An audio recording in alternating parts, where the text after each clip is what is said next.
અસંખ્ય વાર એવું બનતું હોય છે. આપણે ઇતિહાસમાં પણ જોઈએ તો કેટલા દિગ્ગજ કલાકારો એમની પાછલી અવસ્થામાં આપણે જોઈએ છીએ તો એમ થાય કે આ જ માણસે આ કામ કર્યું હતું. આજે 20 વર્ષનો છોકરો હું મારા પોતાના હોમ પ્રોડક્શનમાં મને પૂછે છે કે મને કેટલા પૈસા મળશે, જ્ઞાન મેળવવા શું કરવું, તો ખુલ્લી આંખ અને ઉઘાડા કાને વિશ્વ દર્શન કે પૈસાથી સુવિધા મળે, સુખ નહીં. અને જીવનની સાર્થકતા તો એમાં છે કે માણસ અભાવમાંથી પણ આનંદ શોધી લે. કેબ કરીને ક્યાંય જવાનું હોય કે શૂટિંગમાં જવાનું હોય, એનો ડ્રાઈવર હોય, એની સાથે પણ મારું કોન્વર્સેશન હોય, મારું સંવાદ હોય. 2 કલાકનું જર્ની હતી, મેં તો 2 જ ગીત સાંભળ્યા હતા ગુલજાર સાહેબના. બાકીનો 1 કલાક ને 50 મિનિટ તો એનું સાંભળ્યું મેં.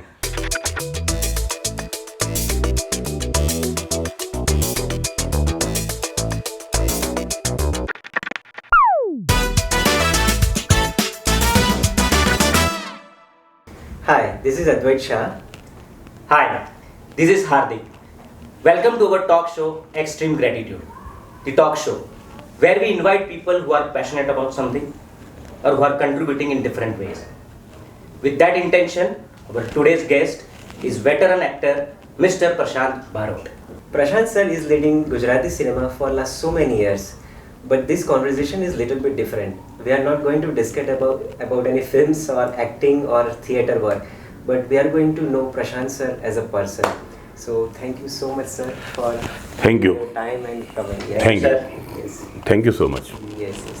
Actually આપણે તમારા ઘરે છે તો એવું ના કહેવાય કે for coming, but yes, for welcoming us.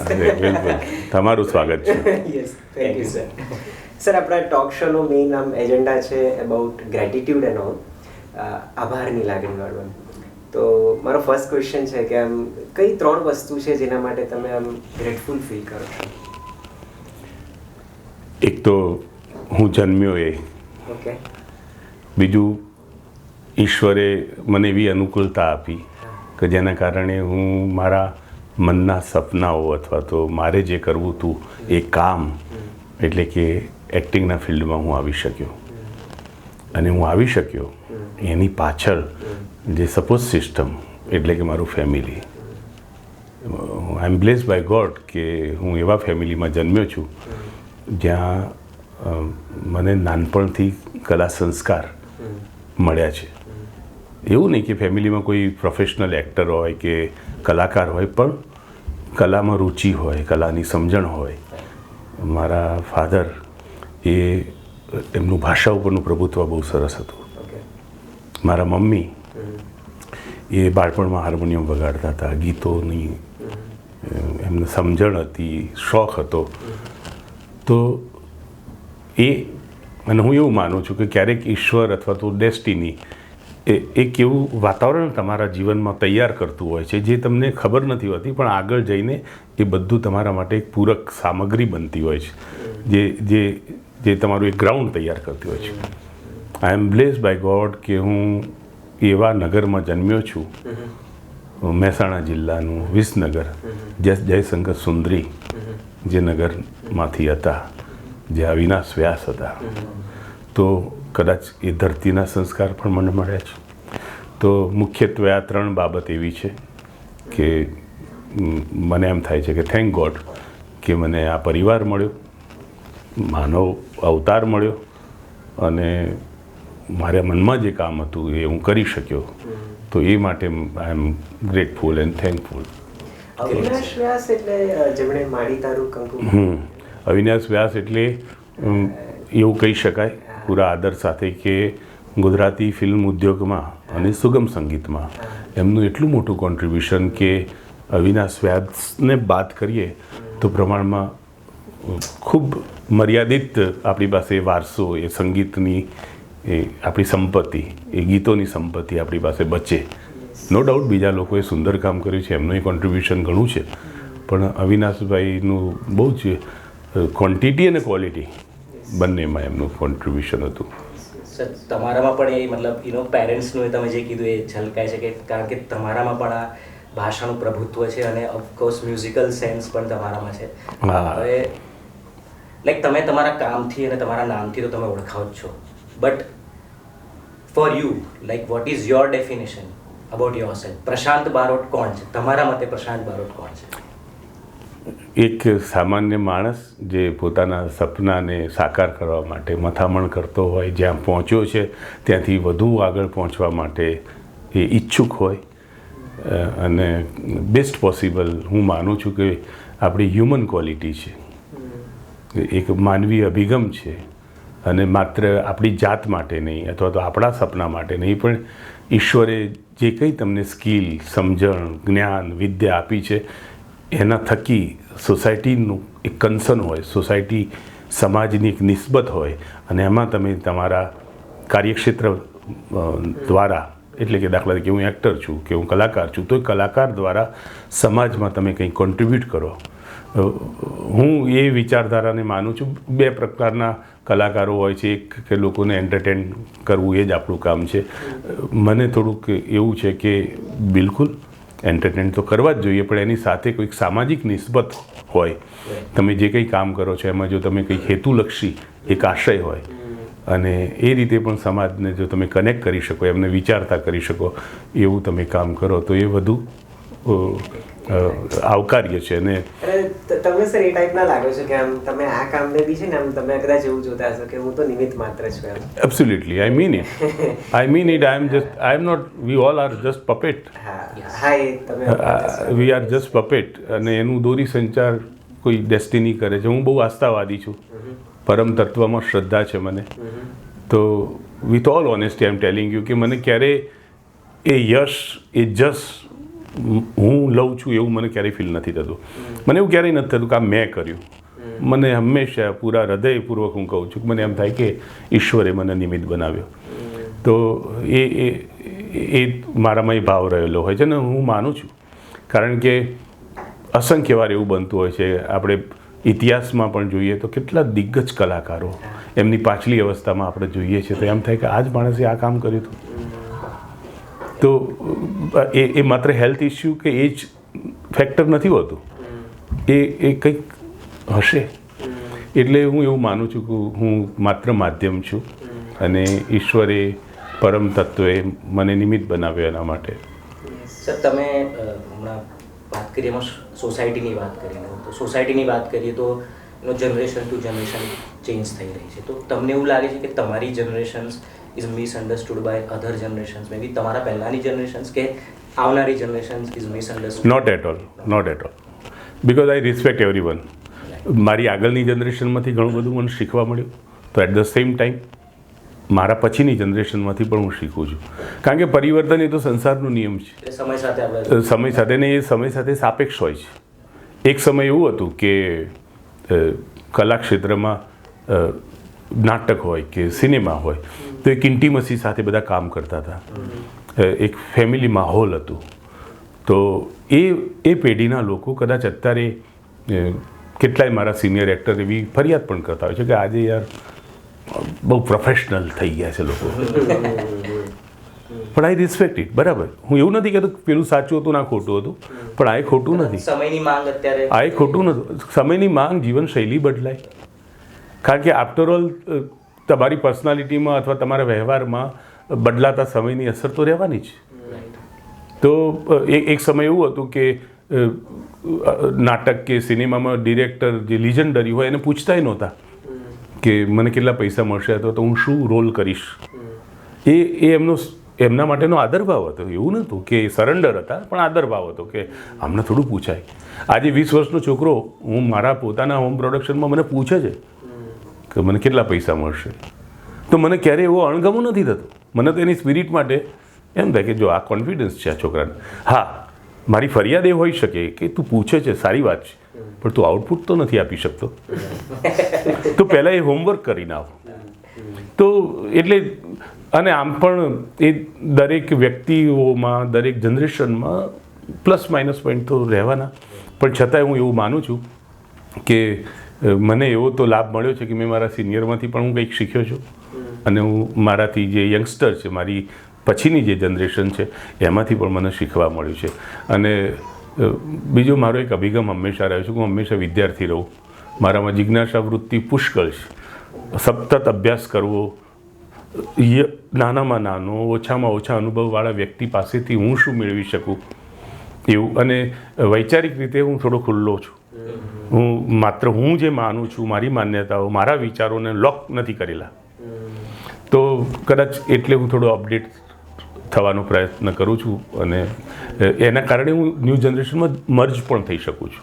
New generation એવું ના થાય કે યાર આના વિચારો અલગ છે ને હું કંઈક અલગ વિચારું છું ને આમની જોડે મારો સંવાદ નથી થતો. તો અમે પર્સનલી અને મેં તો અનુભવ્યું છે કે તમે લાઈક આપણી જે જનરેશનની ગેપ છે એ તમે ક્યારે પૂરી દીધી છે. તમે ઓલવેઝ કમ્ફર્ટ ફીલ કરાવો છો તમારા, એટલે તમારા માટે એક રિસ્પેક્ટ પણ રહે છે અને એટ ધ સેમ ટાઈમ એક કમ્ફર્ટ બી લાગે છે કે ના તમારી સાથે કમ્ફર્ટલી વાત કરી શકાશે આમ. એટલે પેલું એક છે ને જ્ઞાન માટેની એક એવી ડેફિનેશન અથવા તો એક એવો વિચાર છે કે જ્ઞાન મેળવવા શું કરવું, તો ખુલ્લી આંખ અને ઉઘાડા કાને વિશ્વ દર્શન.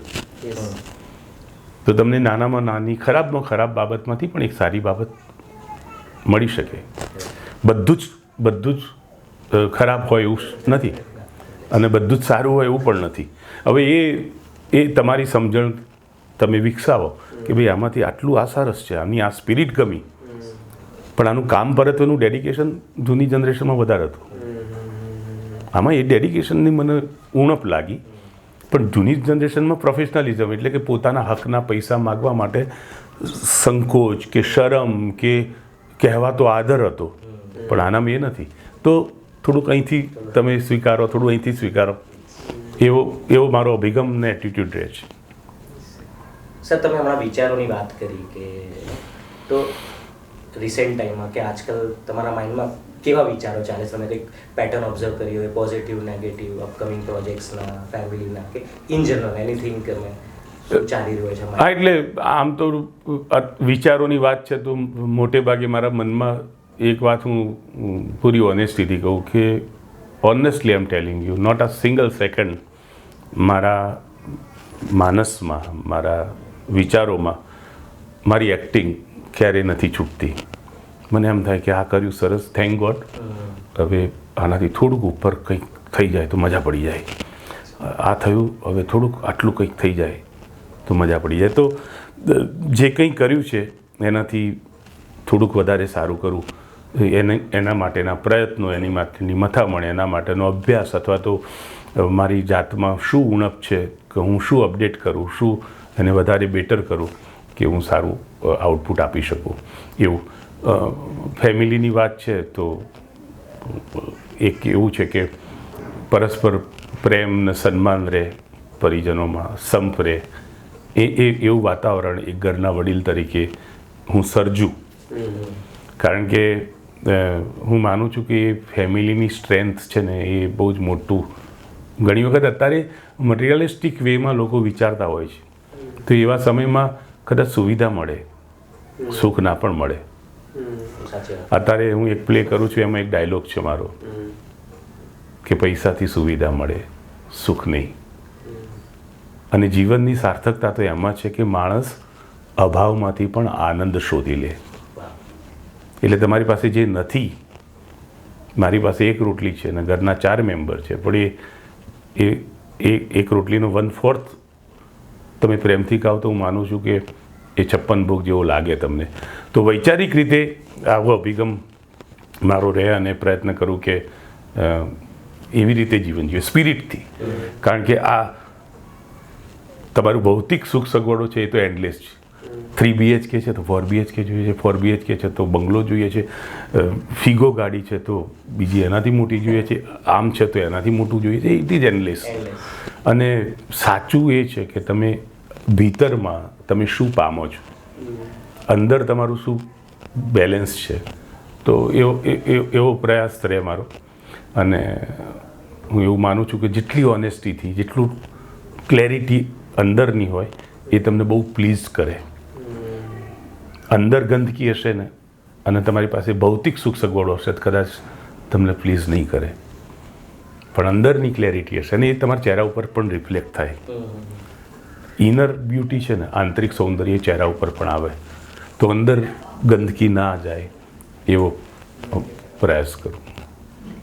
સર, તમે ફેમિલીની વાત કરી તો અગર મૂવીની વાત કરીએ તો કહેવાય ને કે ફાધરનો રોલ હોય તો બધા કાસ્ટિંગ ડિરેક્ટર કે પ્રોડ્યુસરને સૌથી પહેલાં પ્રશાંત બારોટ દેખાતા. કે યસ ફાધર મતલબ પ્રશાંત બારોટ, મતલબ બીજું નામ તમે એક થઈ ગયું છે કે પ્રશાંત બારોટ એ ફાધરના રોલમાં પરફેક્ટ છે. બટ મારે એ જાણવું છે કે તમે પિતાના રોલ કરીને આટલા વર્ષો તમે અલગ અલગ કેરેક્ટરના એક્ટરના પિતા બન્યા છો, તો એનાથી તમારા રિયલ લાઈફમાં તમારા બાળકો સાથેનો તમારો સંબંધ સુધર્યો છે? તમે વધારે સારી રીતે એમને સમજી શક્યા છો એવું લાગે છે તમને over a period of time? ના, ચોક્કસ. તમે જે રોલ પ્લે કરો એ જાણી અજાણી તમારા પર્સનાલિટીને તો અસર કરે જ. અને પિતાની વાત કરી તો હું કહું તમને એક વાત કે મને ઘણી વખતે ફિલ્મના પ્રમોશનમાં અમે કોઈ ન્યૂઝ ચેનલમાં ટેલિવિઝનમાં પ્રમોશન માટે જતા હોઈએ કે FM રેડિયોમાં જતા હોય તો મને એવી રીતે ઇન્ટ્રોડ્યુસ કરે કે ગુજરાતી ફિલ્મના સાર્વજનિક પિતા પ્રશાંત બારોટ. અથવા તો અમારા ઘરે એટલે આજે સવારે બી મારા પપ્પા કહેતા હતા કે એમને કહેજે કે અમે એમને યાદ કરી છે પ્રશાંત પપ્પાથી. હા, અને મારા પ્રણામ કહેજો એમને. અને બીજા અમારા એક કવિ મિત્ર મને એ રીતે પણ ઇન્ટ્રોડ્યુસ કરે કે એક સમયે વિક્રમ ઠાકોર આપણા રૂરલ ગ્રામ્ય પ્રેક્ષકોને ધ્યાનમાં રાખીને જે ફિલ્મો બનતી હતી એમાં વિક્રમ ઠાકોર એક સફળ લોકપ્રિય અભિનેતા હતા, આપણા હીરો હતા. અને સમય બદલાયો તો ગયો. અત્યારે મલ્હાર ઠાકર એ પણ એટલું જ સરસ લોકોમાં પ્રિય છે અને લોકપ્રિય કલાકાર છે. તો એ એવી રીતે પણ ઇન્ટ્રોડ્યુસ કરે કે વિક્રમ ઠાકોરથી મલ્હાર ઠાકર સુધીના પિતા. પણ તમારી વાત સાચી છે કે એ પાત્રોની અસર થાય, પણ હું થોડું રિવર્સ કહું છું તમને કે હું એવું માનું છું કે ઈશ્વરે મને જે સદબુદ્ધિ આપી છે અથવા તો મારા મા બાપે જે સંસ્કારનું સિંચન કર્યું છે એના કારણે હું મારી ક્ષમતા પ્રમાણે એક બેસ્ટ પોસિબલ પિતા તરીકે પ્રયત્ન કરું છું કે હું મારા બાળકોને યોગ્ય સંસ્કાર આપું. અને કદાચ એ અભિગમ મને એક પિતા તરીકે કામ લાગે છે મારા કેરેક્ટરને પોર્ટ્રેટ કરવામાં. હા, રિવર્સ કહું છું એ એટલા માટે કે એક્ટર છીએ તો ક્યારેક એવા પણ પિતા હોય છે કે જે મારી અંગત પર્સનાલિટી સાથે, મારી એકચ્યુઅલ પર્સનાલિટી સાથે સુસંગત નથી. અને કેટલાક એવા પણ પિતાના રોલ હોય, ફાધરના રોલ હોય કે જે મારી પર્સનાલિટી સાથે સુસંગત હોય. તો એક્ટર તરીકે તો કેટલાક એલિમેન્ટ બહારથી લેવા પડે તમારે એક્ઝેક્ટ જે પર્સનાલિટી છે એ માત્ર મદદરૂપ નથી થતી. તો ક્યારેક મને એવું પણ થાય છે કે હું એક પિતા છું તો એ મને ત્યાં મદદરૂપ થાય છે. એટલે આમ થોડું ઓર અને ડિટેલમાં જઈએ સર કે જેમ કે નાડી દોષમાં તમારો એવો રોલ હતો કે તમે પેલું એમાં માનો છો નાડી દોષમાં અને તમે ઓપોઝ કરો છો કે ના તારે આ લગ્ન નથી કરવાના.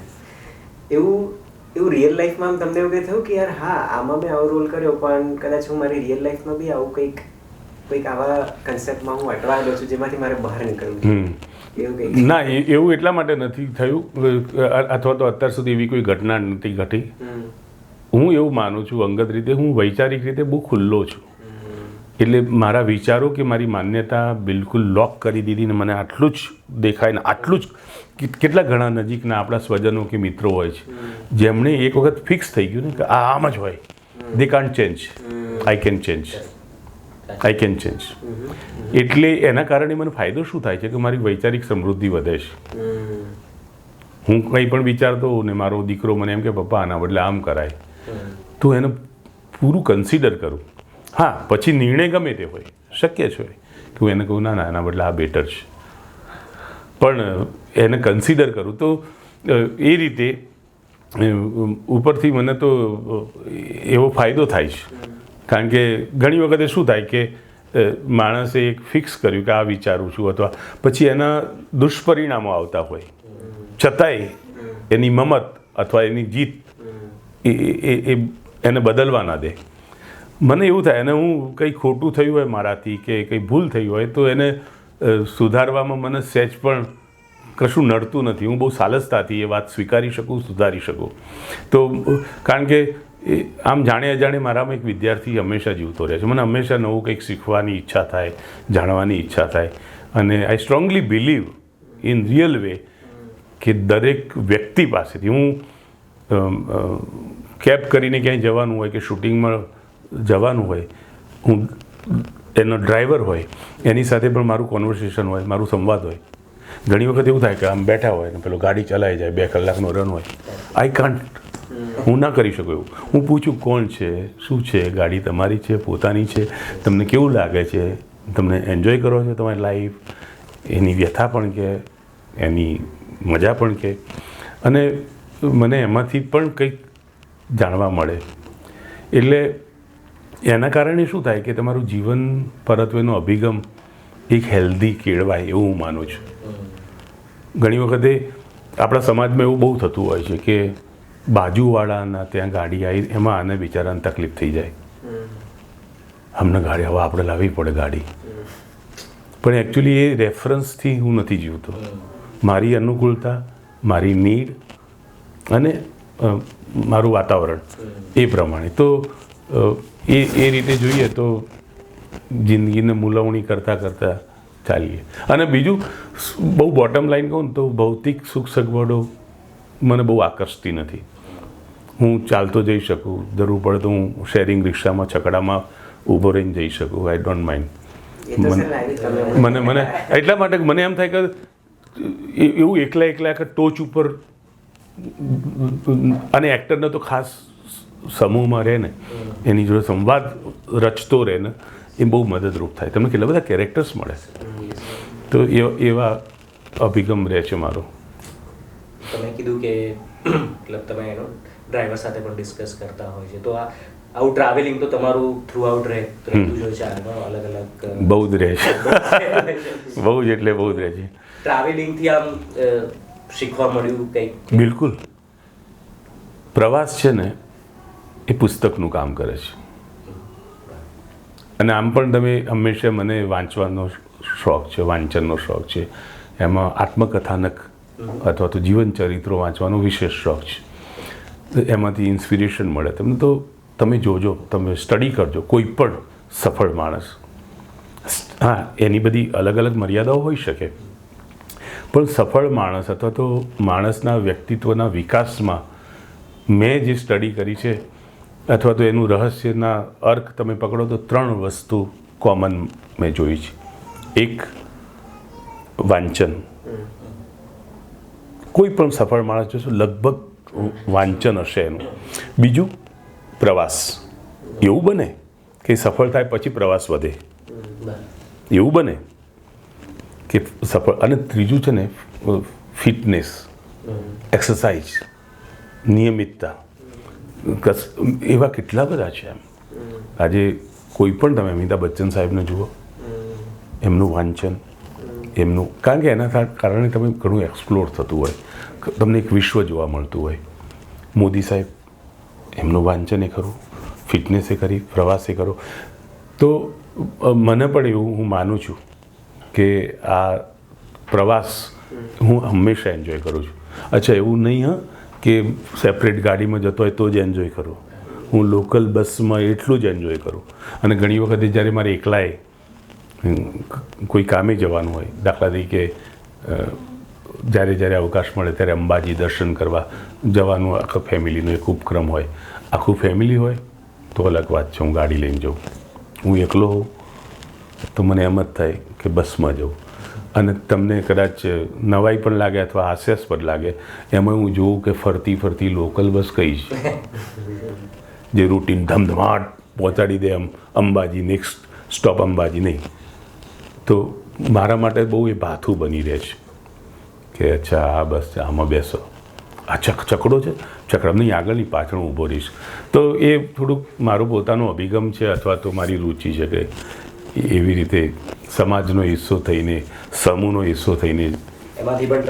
હા, એક્ઝેક્ટલી. મને બહુ રુચિ હોય, મને ખૂબ રુચિ હોય. હું ડ્રાઈવર સાથે વાત કરું. અમે અમારો દીકરો ગોપાલ સાક્ષી છે, અમે નાટકનો શો કરીને આવતા હતા અને અમારો જે ડ્રાઈવર હતો તો વર્ધીભાઈ મેં તો ગીતો વગાડો, આપણે સાંભળતા જઈએ.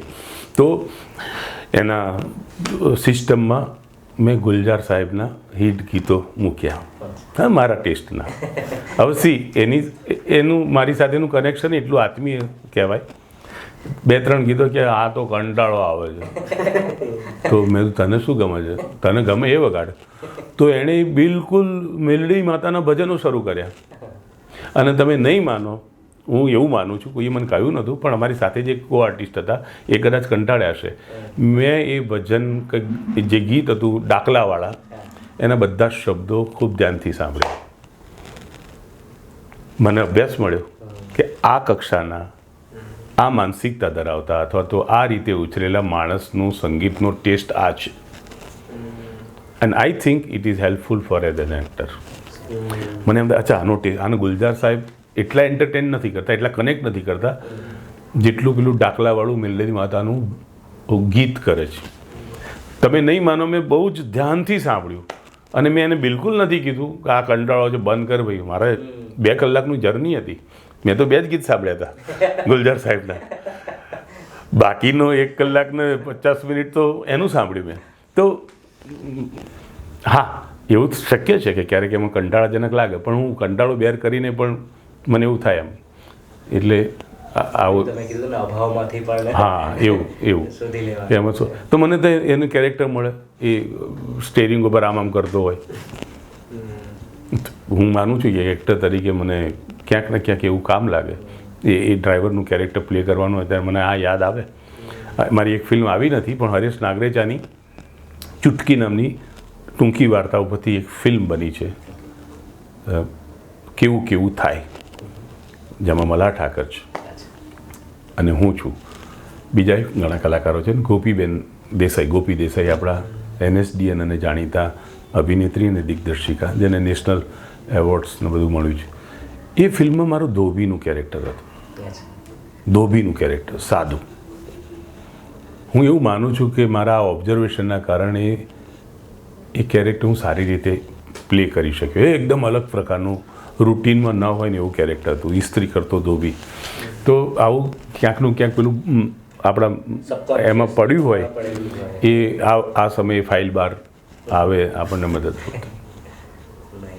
અને એક્ટરનું એ કેવું છે, જેમ પત્રકાર કે કવિ કે લેખક, એનો જોબ એ પેન લઈને બેસે છે ત્યારે નથી હોતો. એની પૂર્વ તૈયારી અથવા તો એની સામગ્રી એકઠી કરવાનું તો નિરંતર ચાલતું હોય છે. એ જમતો હોય તો પણ કવિનું એક સામગ્રીનું કામ ચાલતું હોય એકઠી કરવાની. તો એક્ટર માટે પણ લગભગ એ જ નિયમ લાગુ પડે છે કે તમે કેમેરા સામે છો ત્યારે જ નહીં, એની સામગ્રી, એનું સ્ટફ, એ તો હું અત્યારે તમારી વાતચીત કરું છું ત્યારે મને I can observe and I can save it. અચ્છા, કારણ કે એટલે તો જીવવું જ ને. હા, ત્યારે એક્ચ્યુઅલમાં રિયલમાં જીવી રહ્યા છે ત્યારે તો કેમેરો છે જ નહીં. અને એક્ટિંગ એટલે માત્ર શબ્દોની ડિલિવરી નથી. એ 2 શબ્દો વચ્ચે બિટવીન ધ લાઇન તમે શું ડિલિવર કરો છો. લખાયેલા શબ્દો તો બરાબર છે, એ તો સ્થૂળ વાત છે, એ તો સ્પષ્ટ વાત છે, પણ એ 2 લાઇન વચ્ચે જે નથી લખાયેલું એને તમારે ડિલિવર કરવાનું છે. એટલે એ સૂક્ષ્મ બાબત છે.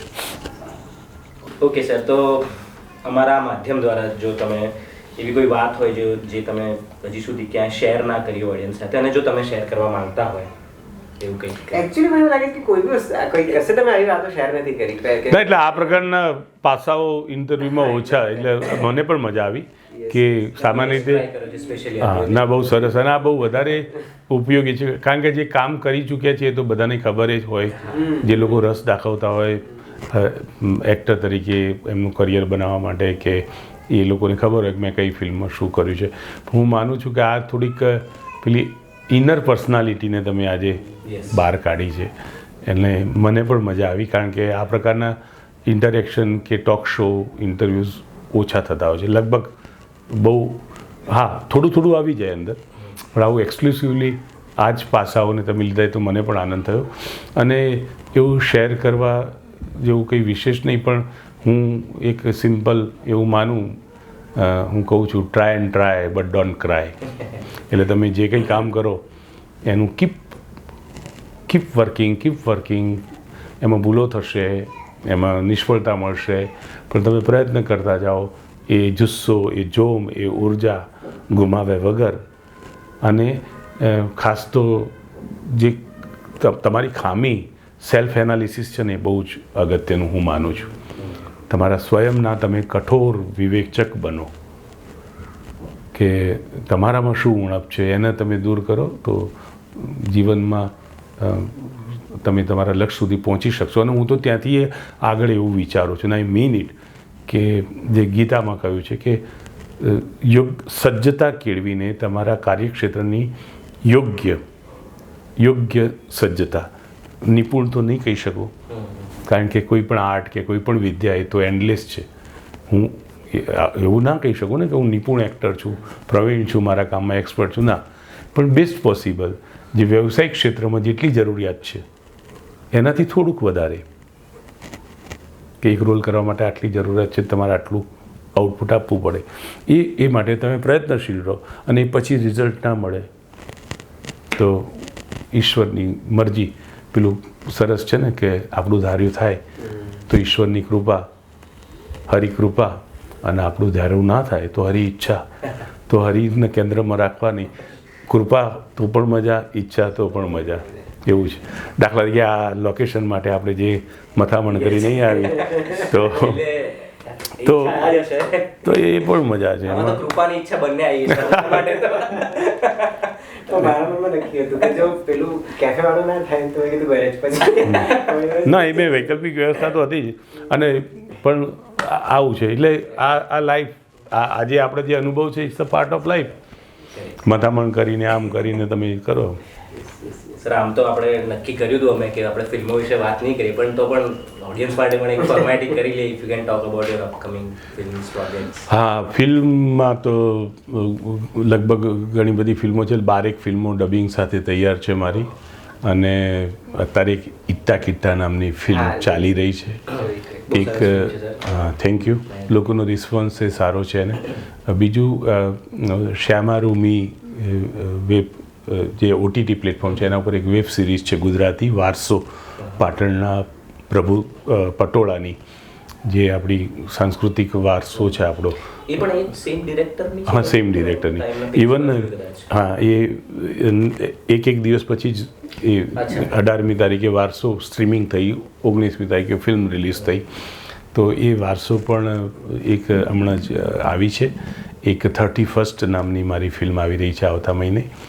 પછી એક હાર્દિક આપણા હીરો છે અને એ નિર્માતા, અને એ પણ એક અદ્ભુત વિષયવાળી ફિલ્મ છે, જલુલથી આવજો, જેમાં હાર્દિક ભાવસાર પોતે મુખ્ય અભિનેતા છે. અને મને આનંદ છે કે એ ફિલ્મનો હું હિસ્સો છું. અને સૌભાગ્ય છે તમારી સાથે કામ કરવાનું. My pleasure.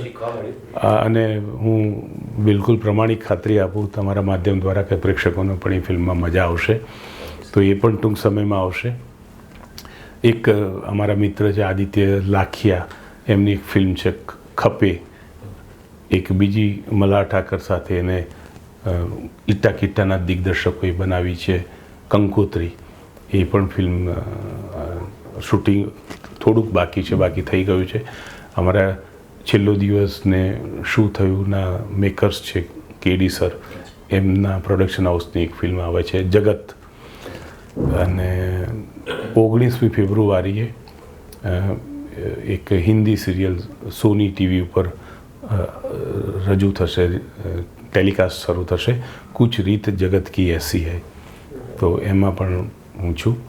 અને એક બીજી વેબ સિરીઝ છે કડલર, એ બાય લેંગ્વેજમાં છે, ગુજરાતી અને હિન્દી બંને લેંગ્વેજમાં છે. એ પણ ટૂંક સમયમાં આવશે. તો આ રીતે ફિલ્મો છે. બીજું પણ છે ચોરંટા છે, હું નામ કહી દઉં તમને. હું પણ થોડોક મારે યાદ કરવું પડે, પણ એક ચોરંટા નામની ફિલ્મ છે. પછી એક માધવ મરજી, કદાચ એનું હવે નામ બદલાયું છે ને, કર્મા વોલેટ, એટલે કે તમારા કર્મનું પાકીટ, કર્મનું વોલેટ, એ એક ફિલ્મ છે. પછી એક સતરંગી રે નામની એક ફિલ્મ છે. વધારે કામ કરતા. Thank you.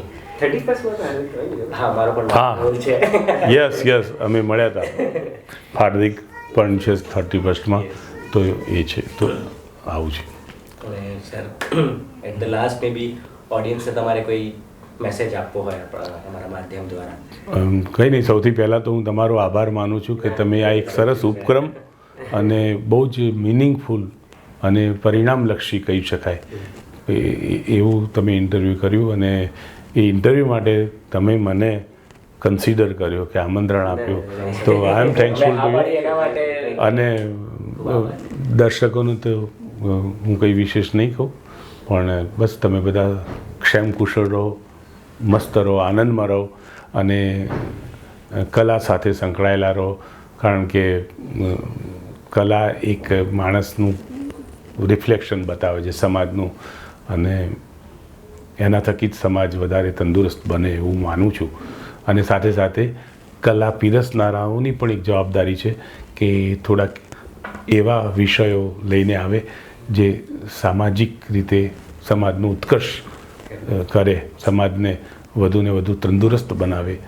તો એ જ અપેક્ષા અને તમારા સૌની કુશળતા માટે શુભેચ્છા અને પ્રાર્થના. Thank you. Thank you so much. Thank you so much. Thank you. My pleasure.